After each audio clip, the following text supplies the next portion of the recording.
Hi, this is Mary Greendale, and welcome to another edition of Just Thinking. I'm going to start with a question.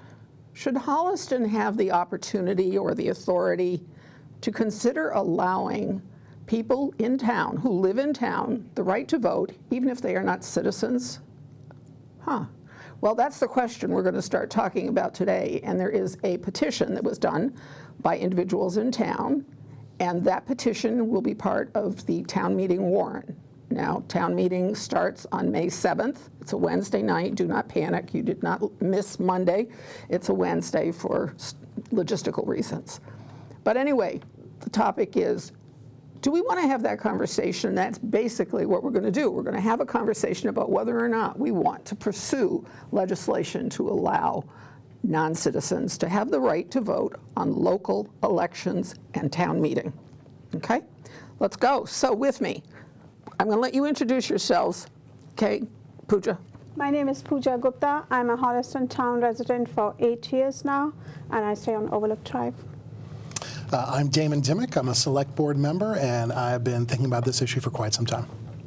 James Arena DeRosa. I'm the state representative for our district, also a Holliston resident. I'll talk a little bit about some of the state ramifications at some point. And there would be state ramifications, and that's something you need to know. So let's go back to the very beginning, Pooja, since it was you that really first, at least to my knowledge, came forward and said, hey, could we ever get the right to vote for local elections, even though we're not citizens of the United States? So how did you get there? So this started somewhere in 2019 or 2020. You had done a meeting for us to get us aware, the Asian population, how we can get more involved in the town, starting with school committee or whatever it is, right? There's always a need for people. And it got me very excited. So I reached out to the town hall, hey, can I submit myself as an applicant for school committee? And that's when I found out, forget about being a part of school committee, I cannot even vote. So that's where it all started, and I was surprised because, being a resident and, I have a young kid in the school, and just being, there's a lot happening at this town level, it got me thinking, is there something that can be done so that we are eligible? And that's where I started talking to the West Holliston. I did reach out to James to see, okay, is there anything that can be done? And in the process, I learned about the home rule petition, where as a town, we can vote on a home rule petition, and that's where the residents of the town can say whether they are in favor or not in favor of that. So that's where it started. And actually, by what we're doing in our current situation, that's actually the next step, the second step, not the first step, right? The first step is just to say, do we even want to have the conversation about whether we want to have the conversation? That's right, and we'll definitely go into those details. Okay, then, Damon, I'm going to go to you. Actually, it's hard to know who was thinking about it next. We know Pooja was, and Pooja reached out to you. I know I got in the conversation. Yeah, first of all, Mary, thanks for hosting the conversation. Sure. It's really great that we're here. And Pooja and I talked, and we looked into it, and we did find out that some other towns have done this, and there is a process to go to the state and say, we would like this permission. There's some constitutional things that have come up, and we can talk about that a little later, but I'm certainly, and my policy as a state representative, if the town of Holliston votes for something at its town meeting, I will always put forward that home rule petition. People will sometimes try to get me not to do that. I just don't think that's appropriate. If the town wants it, I will support it. So. Gosh, we'd have to go to another district and insist that they do it, huh? If you weren't going to be willing. God, I can't even imagine a legislator even contemplating that. I don't think they do. I think it's more that there's sometimes pressure once a vote is taken. We've had home rule petitions in other towns that I've gotten pressure from other citizens. I'm like, look, wow. I am supporting the town's town will. meeting vote. Exactly. Sorry, they are the god. Absolutely. If I may add, right, I think it's also the fear because people don't understand completely what it means, and I guess it's the fear sometimes of not knowing we are talking about. Probably in some of the conversations I had, they didn't really understand. So what do you mean? Am I allowed in town? Am I going to be allowed more than that? I think that's also a confusion. And I won't speak to it, but there's been some progress since then on things like, maybe you should talk about that, Pooja, because we didn't go straight to the home rule. There's actually been some good things that the town has decided, and maybe mention that before we dig into the details. Sure. I think Damon has been my partner in crime for the last year, and I know in the last town meeting we had first step forward, right? We did, yeah. So do you want to talk Sure, through we can talk about that a little bit. I can talk a little bit about, I think we in parallel came up with the same push push around the same time. For me, I was going through my previous election cycle, and I am very lucky to live in a community that is very international. I mean, there's folks from all walks of life there, all places around the globe. And during my election, I had a lot of friends who were very engaged in the process and were trying to take part. They helped me in my campaign. And then a few of them were like, oh, I wish I could vote for you. And it kind of like sparked a light bulb, like, you can't? And I didn't know at the time, right? And so I started to look into it. And it occurred to me that we've got a ton of people in this town who are, importantly, permanent legal residents. And don't want to go into the nuances there, but these are folks who are like, they're registered in the country, they're paying their taxes, they're members of the community.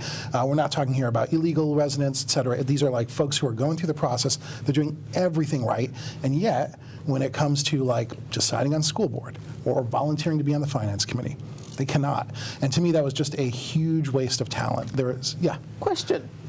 Do they pay the same tax rate? Well, when it comes to property taxes, Yeah, the certainly, same right? property Yeah, taxes. I believe so. So there's And nothing, we don't draw into distinctions anywhere. not as far as I'm aware. And I also think it's worth noting these folks, many of them have been here longer than citizens have been here, right? Sure. And we have folks who are like, their kids are going through school. Many of them are my neighbors. They are more invested in the outcomes than maybe I am even. And yet, they're handicapped, right? They are handcuffed in how far they can go. And that energy is just something I would always really want to yoke. I think the more civic participation we get, the better. And it's kind of ludicrous to me to think that, hey, there are these people with skills, energy, drive, and we're saying, no, thank you. Okay, so how did you end up deciding to go the petition route?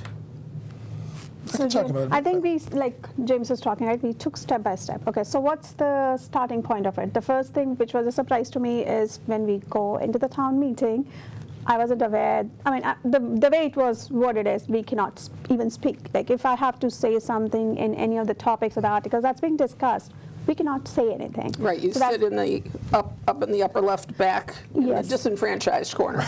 Yeah, that's our special franchise corner. And I think that's where we started, okay, let's get warmed up about it, right? So first, at least start with, okay, you have a meeting there, and I am a town resident, but I cannot speak. So that's where in the last meeting, we took the step, okay, let's start small. So we had an article, I forgot the article number, but we had an article to say, hey, can we be allowed to speak in the town meeting? And it turns out, in the law itself, we are actually allowed. Yes. So that was a big eye-opening, because I think in Hopkinton, that rule didn't pass. I think you and Travis had done a lot of research on it, and they found out it didn't pass. And then I think you went back and told Hopkinton that we are actually allowed to speak in the At the town. discretion of the moderator, At the you already discretion. can speak. And Yeah. Bill had already said he was happy to have, if it was pertinent to someone's role in the town or their neighborhood, he was happy to let people speak, so that was good. Yeah, that opened up a whole other discussion, which is there are pieces of policy that we just haven't talked about openly, right? So, for instance, what we're talking about here is the ability to, vote in certain types of elections, but we have boards that certain permanent non-legal residents, permanent legal residents are able to actually serve on because they're appointed boards, but we don't make that public.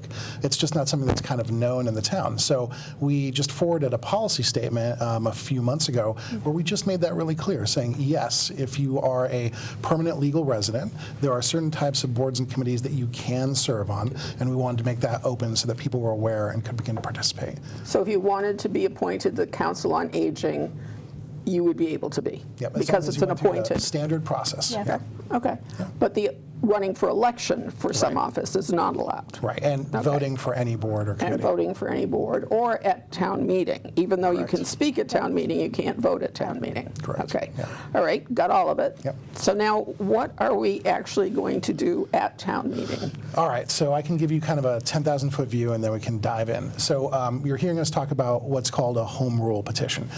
Home rule petitions are not specific to this issue. They're a method. And what they are is a way of the town asking the state for control over some decision. So the petition is for us to have a home rule. And in this case, there were two avenues that we could go down. One was a home rule petition in which we immediately jumped to saying, hey, we want to give voting rights to folks who are permanent legal residents. The other one was to simply add our voice to the chorus of towns increasingly asking for this ability. I posited that second one would be a better first step. And again, there's room for disagreement on that, and I'm a practical human being, so I'm happy to entertain those disagreements. But one thing that I think a lot of people can agree on is that that decision does feel right. at the municipal level. And so we divided the question and said, the first thing we'll do is add our voice to the chorus and say, we would like the ability to do this. And if we get that ability, then that decision comes back home, and we would still have to debate it as a town and still vote on it. But it puts us in line to be part of that push to drive for that level of responsibility at the municipal level. So we're basically signing on to an initiative that is kind of moving along through other communities and something across the state, excuse me, so that we would just sign on to that. And then if that passes town meeting, then would you be back at a next town meeting or some future town meeting? Well, that's a question for the representative. So Well, it depends what, it depends what the state does. But to your point, Mary, I think it is adding to the collective voice, because a lot of towns are considering this, thinking about it. And this is where the constitutional issues come in. Legal counsel has said to us, because we were talking to them, and I will definitely file this if it passes town meeting, but we have been advised that they're not sure, given some of the particulars, I don't need to get into the legalese, that it may require a change in the Constitution to actually allow it. I think for us to test it in court, they're not going to do it if only a handful of towns want to do this. But if we get to 40 or 50, there's got to be a growing number of towns that want to do it. And then my assumption is someone will take it up and then bring it even further. So that's why it's important, not the conversation just going on in Holliston, but in a number of towns around the state. I think the more they get added, the more attention the issue gets, and then we'll just have to answer that question. So this is a pretty long process. Oh, yeah, yes. Yeah, this is not going to happen overnight. No. Home rules, typically, I always warn people it may be a year to two, but this. Well, it's a session, right? Yeah, this one, it's adding to the critical mass. Okay. Getting to critical mass, I would say, of people. And is there a sense within the legislature that the officials, that is the other state representatives and senators, is anybody kind of carrying the flag on it? I've talked with a few where it's passed their towns. Yes, but I don't think they feel there's enough support there yet to make it happen. So I think that's why they're looking for people to do this in different ways. Now, I've talked to Pooja about this, that connecting with other communities is going to be an important next step. If Holliston's willing to be supportive, we need to get other towns too. So. Okay. So at town meeting, what's the conversation look like? I think the conversation is going to be letting people know what our intent is here, which is to say, yes, we have a long-term interest in seeing permanent legal residents be able to participate in voting at the municipal level. But that education piece is really important. So as I was talking with constituents, and I tried to find people specifically who I thought would disagree with me, in fact, that's mostly who I spoke with to understand the contours. The one thing that kept coming up was this idea of, oh, does this mean also people are voting for Congress? Also people are voting for president? And even the same folks who I talked to, I would have to remind over and over, this is like local government only, select board and down. This is really only municipal decision making. And that piece of information, just because of the friction that I was feeling when I was talking about it, I think we have to share that. That's also one of the reasons that I really was more bullish on kind of dividing the question and getting people on board with asking for the permission first, because I think we will have a longer conversation to convince people of. Although I do think that most of the people I talked to, even those who are hesitant, liked the idea of people who are invested locally and really staying here being involved. When you take the abstract view, more people are agreeing, but then when we get into the details, that's where you feel the friction. When people talk to you about the details, do they get into things like how long people live here? Are there residents, long periods? Are you a homeowner versus a renter and that kind of thing? Do we get all the way down into that kind of I can't speak for anyone else's conversations. I definitely had those conversations with people. Among some of those instances, like those questions were, all right, how long would someone have to live here? Yeah. Do they have to own or rent? How do we make sure someone is actually a permanent legal resident? Is there a way to check that? And these are all really great questions. Sure, we don't really have infrastructure answers to them. So there was enough of kind of like a red flag waving there where I realized if we went for the full gamut, I wouldn't call them technicalities, but there would be logistical questions that could really stymie the move. And so trying to bring that conversation back to, all right, we know we'll have to get into the details, but before that, can we all agree in principle that our town should be able to make a choice about this in the future? And can we add ourselves to the groups of municipalities who are raising their hand and saying, yes, we would like to do that? By saying that we should be allowed the authority to have the conversation and do this, are we saying we approve of the idea? Not as a town, no. There is preamble in this language that makes it really clear that the reason for this is to have this discussion, and it is a fairly supportive language. So the language itself is supportive of the idea of permanent legal residents having the vote. But the actual ask is just asking for permission for us to then have a vote and a conversation about it. Okay, so I can support the idea of moving this along without being sure that I want to support it Absolutely. at the ultimate end. Absolutely. Because in those details, there may be something that causes me some concern that might not cause concern for somebody else. Totally, and I try to be very open about that. I mean, not to dominate the conversation there, I'm a very pragmatic human being, and I think that there are people with legitimate concerns. Sure. There are folks who, they're not even worried about the philosophy, they're just worried about like, well, does that mean we need new software for the town? And does that cost a lot? And is it worth doing that? And like, okay, great, we can agree and disagree on those things, but I want to make this conversation available to people who haven't yet thought it all the way through, but who would be generally supportive to actually go to the next conversation. So it's basically the concept Yeah. of, so if in fact we had to do additional work to verify that somebody is a permanent resident and so forth, would we also have to designate whose office would be responsible for that and how that would be? I mean, it might be a light item, it might be new computer software, I don't know, but all of that kind of consideration goes into stage 2. 100%. Yeah. Okay, so just trying to make people understand that are watching this, don't get rabid about going in and just voting no because you don't like the idea that we'd have to create new processes or something. Go in with the idea of let's think about whether, as a concept, we want to pursue having The option. the option The option, yeah. to allow folks to vote Yep. in local elections only. Well, and that's a good point, because part of the people understanding the whole process is when they find out, oh, it's only local, it's people here local. That I think changes some Everything. perceptions, yeah, for a lot of people. Yeah, and they especially- may not realize that, so, yeah.